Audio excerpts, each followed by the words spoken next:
Ингуши – герои Турции. Лучшие представители ингушской диаспоры сыграли важную роль в становлении турецкого государства, в общественно-политической жизни Турции, проливали кровь, защищая ее интересы, в частности в греко-турецкой войне.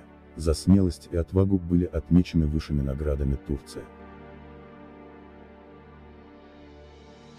О них впервые рассказывает Мухитдин Унал в книге «Роль черкесов в освободительной борьбе Турции». Это известный политический и общественный деятель, сподвижник первого президента Турции Мустафы Кемаля, Сулейман Сыт Кайдемир Бештоев, его брат Абдул Межид Кайдемир Бештоев, а также жители города Бейшихира Осман Тачой Тачиев, Хамид Чанкур. Все они родились в Ингушетии и эмигрировали в Турцию с родителями в детском возрасте в начале 90-х годов XIX века. Значительной фигурой в ингушском зарубежье является первый мэр города, Бейшихир Сулейман Сыт Кайдемир. Сулейману Сыт было 14 лет, когда его отец Кайтамир Хаджи в 1902 году решил вместе с семьей покинуть родину. Юный Мухаджир блестяще оканчивает сначала лицей, а потом юридический факультет университета города Кония. Наряду со светским образованием он получил и духовное образование. После окончания университета Сулейман Сыт открыл свое дело, деревообрабатывающую фабрику. Одновременно с коммерческой деятельностью Сулейман Сыт ведет большую общественную работу.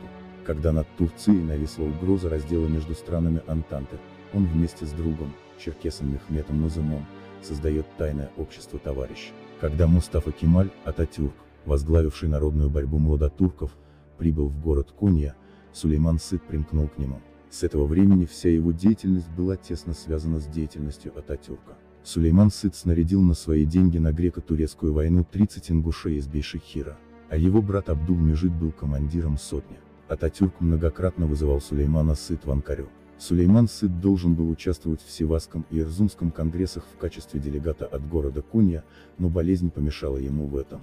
Избирался Сулейман Сыт и в первый турецкий парламент, но должен был отказаться от депутатского мандата также из-за болезни, которая вскоре унесла его из жизни.